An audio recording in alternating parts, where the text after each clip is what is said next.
सियाराम यादव मटहटी गांव नाव बोले में अगर गलती हो जाई तो भैया ये क्षेत्र से अनजान बानी, बहुत दिन पर आवे का मौका मिलल और मिलता, इतना आदमी बिजी हो गए, इतना लंबा क्षेत्र हो गई। तो नाव गांव बोले में अगर गलती हो जाई संकोच मत करिए, दोबारा 5 रुपया कम में देखे के सही से बोलवा लीजिए। बहुत बहुत प्रणाम भैया के, मालिक सुखी रखे। लइकवा कुल गावत हो, का गावत हो? अब बात न कैसे होली सुनाए मोर करेला, अब बात कैसे होली सुनाए मोर करेला, अब बात कैसे होली सुनाए मोर करेला, तू बोले बारा जवान मोबाइल में आके लेगा। इतना बात कौन लड़की कहते, तो लइकवा जवाब देता कि याद कर जहिया कुंवार रहलू। हम ना गावत है, आजकल के लइकवा गावत हूँ। याद कर जहिया कुंवार रहलू, पियावा से पहले हमारे रहलू।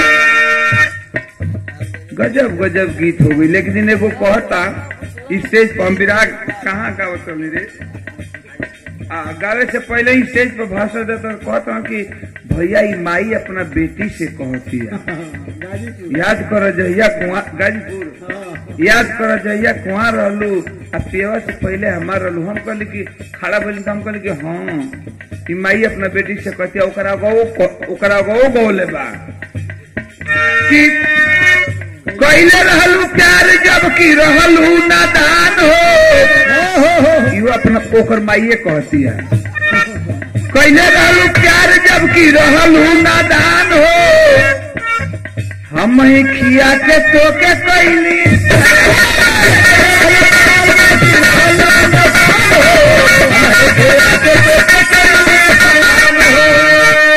कहली कि का हो ओकर माइये कहती है। तो भागे खातिर संग तैयार रहलू, ये माइया कहती है। गजब गजब लोग सोचवैया हूँ। लेकिन इस पर सबसे पहले इस धुन पर आलोक यादव समाजवादी गीत गाया, जो कि सोशल मीडिया पर हिट कर गया। बच्चा बच्चा के जुबान पर आ गई सोशल मीडिया पर, और आलोक यादव को सब लोग सोशल मीडिया के जरिए जान गए। समाजवादी गीत गाया था, का गौलत कि कैसन रोग धराई सब कहे मोदी में,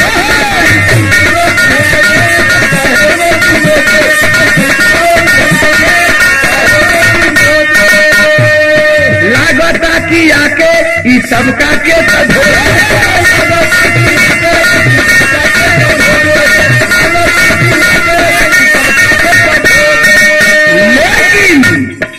कुंवर कन्हैया के भेज रहले, कुंवर कन्हैया के भेज रहले, जोगी से नहीं खिले, कुंवर कन्हैया जोगी से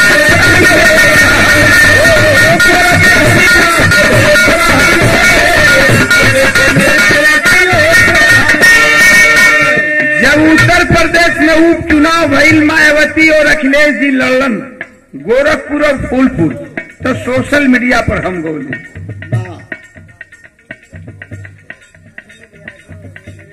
पर गौली गोरखपुर दोनों जीत गए, तब हम गौली क्या गौली,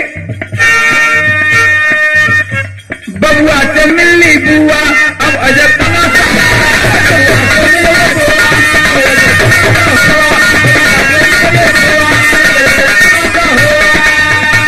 जोगी के तो डर गई ले मोदी के निकल, जोगी के तो डर गई ले मोदी के निकल, जोगी के तो डर गई ले